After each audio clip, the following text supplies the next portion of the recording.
Hi, everybody. It's Jessica from UCLA Strategic Communications again. Welcome back to UCLA Connections. Today, we're going to talk about something that's near and dear to my heart. And if you are like me and you're missing the times when we can all come together and hear an amazing music artist or see a piece of theater or dance and share that experience together, if you're missing that, then you're in the right place and you're in very good company today because we have with us Kristy Edmunds, who is the Executive and Artistic Director of UCLA's Center for the Art of Performance, which every year for almost 100 years has this organization on campus has presented a season of music, theater, dance, spoken word, bringing artists from around the world into our community, into our lives, into our shared experience. And as we all know, a lot of that isn't happening right now. So we've invited Kristy, who has a long career of as an arts advocate, as a curator, as an artist herself, to come and talk to us a little bit about the challenges that artists are facing and what they can, will, and do bring to our lives. So please welcome Kristy Edmunds from Center for the Art of Performance. Hey, Jessica. Kristy.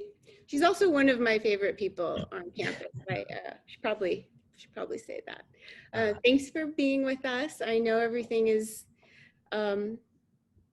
awful in a lot of ways, and the thing that you do best and the thing that you brings so much joy to so many people is not happening. So how are you doing? How are the artists that you work with doing? How are you coping? Well, obviously, I mean, working in live performing arts where you can't rehearse, you can't be together, you can't perform. Tours have been canceled we're going on 6 months. So the economy that we have in the US for performing arts, which is predominantly based on the box office and everything else, that's kind of frozen. It's as if the entire economy is in a coma for the performing arts. So you can imagine it is a wellspring of trying to innovate around a gigantic roadblock. And at the same time, there's a lot of despair and artists are really, really hurting. I mean, when you have, especially in the performing arts, close to 90% of the artistic population utterly without income, it's a big, big deal. But at the same time, and it goes to the point of the generosity of creative thinkers and makers, artists are doing everything that they can because they recognize that the entire nation and the world is suffering from isolation, from massive amounts of death, from uncertainty, from interdependent economics that are very suppressed. And so they're doing everything they can to put things out for school kids, for families. They're, performing from their kitchens. They're doing everything that they can to not let people think that they're forgotten, So it's pretty remarkable. In the despair is also the real, both earnest and powerful gesture of saying, we are still connected in some way. How can I contribute what I have to you? It brings up the question that we were talking about of resiliency, and there's a certain pride and there's a certain value in resiliency, but there's also a reason to interrogate resiliency. Like, should if you are expected to be resilient, does that mean you can just continue to make do with less and less and less, or how do we ensure that maybe some of the artists in our lives need to be a little less resilient?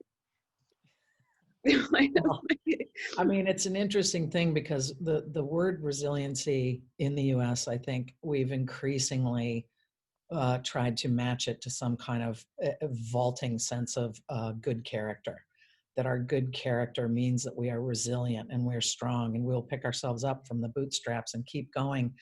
And the arts are utterly used to this particular kind of narrative. And in a way, it's a bit of a false promise because, resiliency under pressure is obviously something that is a human necessity in a particular way.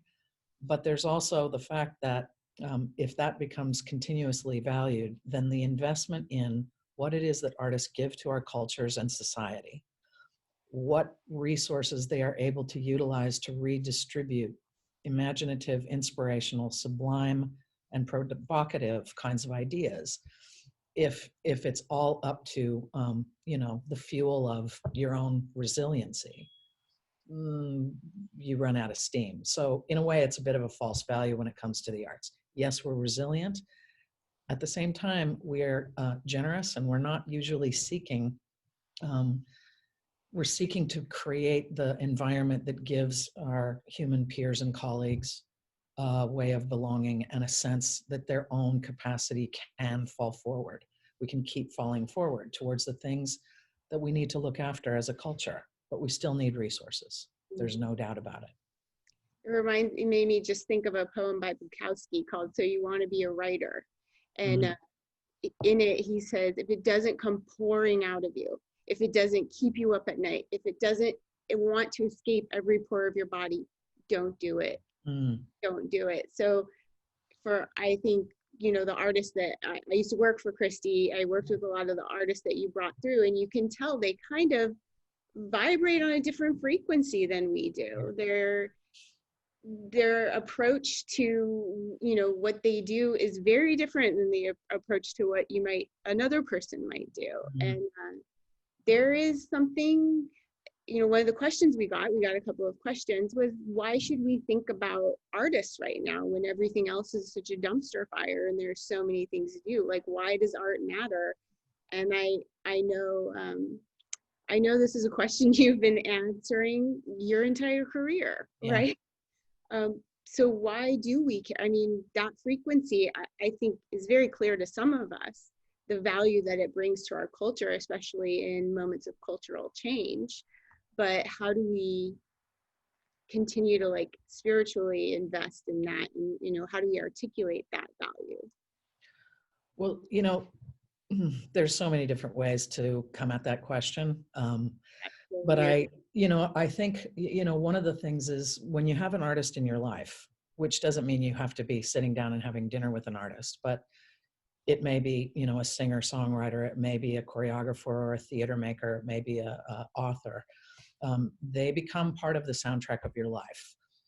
They also become part of, often, it's almost like a prescient prediction. They create ways for our perspective to things that confront us, whether it's socially, culturally, economically, civically. They tend to refresh our willingness to keep looking at something and try, or to look at it from a different angle. And when we feel overwhelmed and oversaturated, there's a way that they can cut through something and ask us to keep leaving the evidence of care that we can put into our neighborhoods, our families, our schools, our communities. So I think, our artists are, they're part of that heritage line where how we sustain our creative practitioners and how we value the way in which they see and make is also about valuing an interdependent kind of dynamic across the culture. So in this time, with COVID, I think one of the biggest things that you can see in artists is that rather than being able to take what we did for granted in the past, be it creative or museum attendance or concerts or various other kinds of things, film festivals, I mean, the list goes on and on. There's this kind of real recognition in American culture of the loss of being able to be conjoined in something. And is that something that can hit your breastbone and crack you open differently? It can be affirming to seeing somebody soar with strength and agency from a cultural vantage point or a racial vantage point. It can animate our democracy in ways that we might not feel the same kind of energy towards. I mean, artists are at the fundamental core of a way in which we intersect and connect. And I think right now we miss it quite a lot. I know I do. Yeah. And a lot of people have been pretty creative getting on Twitch and getting on different platforms or festivals in Minecraft. And I know you've come up with some pretty creative ways too. Talk a little bit about Fireside chats, because I think it's exactly what you were just saying about the conversation around civic engagement, democracy, like Sure. of all the things that we're confronting now in an election year. Yeah. Well, one of the things that gave me a certain kind of, I won't call it advantage, but a sort of grounding in how I was going to make decisions about what we were going to do. I mean, I knew that Royce Hall was going to lay empty, and I did not perceive, because I was so involved in so many of the big leadership dialogues that were happening across the campus, with the hospital, with the dorms, with everything else, that there's no way we were going to be immune. So I started to think very quickly about what did I need to do, because artists were going to have performances canceled, commissions stopped, various kinds of things. So one of the artists that we had in residence is an artist named Constance Hockaday. She works a lot in visual art and kind of social sculpture, I would call it. So she had this idea of finding ways to invite artists around the country to revisit FDR's fireside chats from their unique vantage point, from their gender, from their race, from their region, from their discipline area. And so the fireside chats, we commissioned Constance, who in turn commissioned 50 artists. So she immediately, and that's the other thing you see, artists helping artists. So we put money towards her to be able to start realizing this idea and the journey of it. And so there's 50 different artists who are making these kind of public oratories that we will start dispatching and publishing out through a podcast soon in September. So the fireside chats are really, it's a way of saying we understand what political rhetoric looks like in our country right now. What is the way in which we can start to address the intimacy of healing and restoring faith in democratic speech and public oratory? There's something that gives, I think, us as human beings a sense of rest or relief when we hear truth, when we hear a form of truth that is not trying to drive us towards a particular outcome or manipulate the end game, but to create an oratory that makes us feel rest because we trust that there is a truth there. Whether we agree with that truth or not, it's still an honesty that resonates in our system. And when you have a group of 50 different highly powerful artists finding the way to give form to an oratory truth in this time, it's pretty beautiful. Was that something that Constance was working on for a live staging that she was able to kind of switch? Yeah, we were talking a lot about inviting people and then having them do the oratory, live on the stage. So it would be a series of, little fireside chats with young people and, I mean, and older people, people of all different kinds of backgrounds. And what we realized is obviously we were not going to be able to do that for an audience, but we could do it through these podcasts. And that would allow people to stay wherever they were in the country. She set up a system in which they could all be recorded. She's teamed them with retired presidential speechwriters because, artists can work in poetic forms, or they can work in almost rant-based forms. They can work in choppy language, or they can work in, voluminous or more academic language. So these speechwriters have helped them see the tricks of the trade a little bit. And as they record themselves, then you really get a sense that these artists are trying to also overcome, as people never asked to address the nation, how do you even begin to approach such a task? And let's try. Yeah, I think there's a lot of different ways to talk about support and how artists are supported. Yeah. And some of it is pure presentation, getting them on the stage, getting an audience in front of them. Some of it is curating them at the most nascent phase with like an artist in residence or a commission. Yeah. You do all of these things every year, all the time. And you do them in the confines of a public institution that is beholden to the state of California. And why is it so important for our institution, for UCLA, and maybe for any public institution to hold those things and hold them well? Well, it goes back to like the mirror of an entire society, frankly. But when I think about it in UCLA's context or the UC system, because we have many colleagues that are working in this way, um, the performing arts are more ephemeral. You can't collect them. You know, you can't put them on your wall. You can't um, create a kind of permanent vault. It requires us to fall forward to the moment that something's being made. And in the case of a public research university like this, where you have some of the strongest art schools around the country, there's the training and the connection of the next generation of artists and how you amplify and elevate their capacities to take the baton forward, and then to be able to see your peers or the masters of these forms from around the world. Not only is it a ton of cultural information, but it's also a river. It's like a weaving across human heritage from so many different vantage points that a public, a student population, a research population, and a civic population finds new ways of discovering points of inspiration, new ideas, or just simply thinking about something that we had neglected to pay attention to.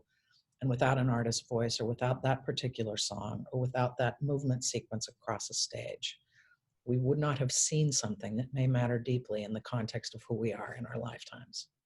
Yeah, and you feel that so strongly. I mean, from experience, especially, as an arts presenter and an arts curator, there's a lot of work, there's a lot of moving parts, there's a Oh, lot of that train is rolling through when the season happens, and you go through so much behind the scenes, but then there's that moment, when the lights go down and you're in the house and the audience is filling up, and there's a lot of jobs that don't have that moment. There's a sure. lot of jobs where all the stuff that comes before happens, but that moment of kind of release and connection and shared experience is what what your program brings, what you bring, what Mhm. everyone who works with you brings to our community. And obviously it's something we're Yeah. lacking at the moment, but we'll get it back. We'll get it back. Yeah. This can't last forever. Yeah. But, we've also been able to really quickly, I mean, I started getting on the phone, as you can imagine. It was like, where are artists? Where are they touring? Visas are about to lock down. You're going to have a hard time getting back. The US embassies have shut in different kind of countries. There's a lot of behind the scenes kind of care, concern, paperwork. Then there's quarantining and where will you be? And so for us, I recognized quickly that we could film artists under the conditions of a full production. And when you watch them film their performance, they're singing or performing or dancing to the empty seats of Royce Hall. You can still feel that somehow there is an audience that's there. And as we get ready now to stream these things out, I think people will return. And many of the different artists that we started to work to really commission and help financially support their ability to change. Can you change the play so that it's not on a stage, but now it's in a filmed configuration somewhere? Or maybe we start working on the monologue form or the spoken word poets while choreographers and dancers are unable to rehearse. Maybe we start doing things like that. And so the season is really this giant collaboration on trying in a new format to innovate towards these expressive truths that will have meaning to a population, even on the other side of a screen, that creates another kind of continuity. Do you think it feels to me in a lot of scenarios, a lot of different ways, especially for this public institution Yeah. that kind of thrives on events and people coming to this campus? Are we going to learn some things from this time that change the way we do that, that expands that a little bit, that's maybe not so confined to whatever venue we can place something in, or whether it's a lecture or a book talk or, in a small classroom? I think I think streaming is going to stay with us. I think Oh, some of yeah. this is going to Yeah. stay. There's going to be, a long-term commitment to a digital stage. It becomes another tool. It doesn't replace that which was, but it becomes another way of sharing it. I mean, I remember saying with our website, like, I want a kid in Alaska who is never going to buy a ticket to Royce Hall to be able to get something from that website that matters to him or her. this is kind of that chance to accelerate it. Creates all kinds of new legal complexities. And as you can imagine, Oh yeah, um, absolutely. oh Yeah. my God, new relationships in the tech world, a lot that's going on. But yeah, I think it's definitely here to stay. It will find new form and new points of connection. The yearning to return is a big deal because it's not just what we find from the artist when we get in that room in the dark and we're in there together. It's the lobby beforehand. It's what we're doing after. It's trying to find somebody. It's recognizing that complete stranger that you see at all the jazz shows and like, maybe I should go over and say hello to her. There's a lot of information in human care and contour that happens before and after a performance. And that piece is the piece that I think we really yearn for beyond Yeah. the shows themselves. Yeah. Yeah. I've been thinking a lot. I mean, obviously we're in the throes of a kind of a new reckoning with what we think of as racial justice and social Absolutely. justice. And for the first time, I work in the social sciences, so I've been talking to a lot of folks about this. And Yeah. one of the ways that this feels a little new is we're talking about systems of inequity and systemic changes rather than just changes to policy. And sometimes that with systemic change, it comes with maybe a reimagining of what our stories are, what our monuments look like, what our songbooks look like. And that I feel like artists have always been part of those reimaginings and will Absolutely. be as we reckon with this time. Yeah. But, again, it's not the kind of thing we can leave on the backs of artists Right. to resolve for us. So, as you know, when this organization shifted from UCLA Live to Center for the Art of Performance, there was a huge change in what kind of art and whose voices would be represented on those stages. And sometimes it's disrupting. When our complacencies are disrupted, we often find it provoking. I definitely went through that chapter. We'll go through more of those chapters.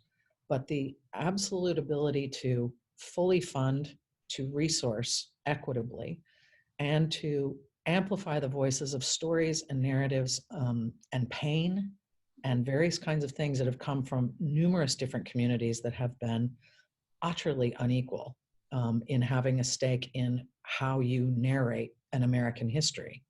We have a lot of stories that we have to hear now because the marketplace has preferenced what will sell tickets and what does not disrupt complacency, or what is familiar to a majority and therefore safe and appealing. Those things are disrupted and they need to be. And we can't be beholden purely to a marketplace to drive the content that will happen on a stage or on a digital stage or on a screen. It's literally, how does the authentic integrity of an expressive truth and lived experience from artists help teach us how to come to grips with an American reality that we have not come to grips with? And institutional leadership has got to fall forward towards those things. Everybody. Yeah. And you could be afraid to be a little scared, a little uncomfortable. Yeah. You have to look back at your language and behaviors and know that you didn't do it right all the time, Yeah. even if you've been trying to be an ally. Absolutely. And it's scary, but it's okay. It's okay. Like, what did you always say? Expand the fence line of the familiar. Yeah. It's not, just that's what's familiar to me. Well, guess what? It can even go farther. Yeah. I mean, the soul stretch is a necessary part of life. Yeah. And the soul stretch against systemic racism right now must utterly be held and participated in. Agreed. Yeah. How is your soul doing? How are you doing as a maker? Are you making anything? Are you Kristy's a very talented visual artist and photographer. And I almost, I've been kind of living in the same as everybody. I've never worked so hard in my life. And it's constantly trying to innovate towards plausible solutions that are going to be helpful to other artists. So for me, the day shift is about trying to look after what we can do from the UCLA and Center's vantage point, and the artists within. And then my night shift is about working with artists around the world in different time zones who are facing this as well. It's like, how do we create economic opportunity and access to sustain these people? And you can imagine, some of it's just checking in. Yeah. There's artists that we text each other pretty regularly. I kind of do an hour of texts just to quickly say, thinking about you, how are you? And, for artists too, it doesn't matter if you're one of the most revered sax players or trumpet players. You also have people in apartment buildings where they can't rehearse because the second they start blowing that horn, 5 minutes in, people are pounding on their door where everybody used to be at work. So there's also trying to help artists feel this sense that as they may feel an atrophy of the mastery that they have achieved over their lifetime, not being able to keep that honed, that they will swing back, that it will jump back, that it, sometimes being silent helps us wisen.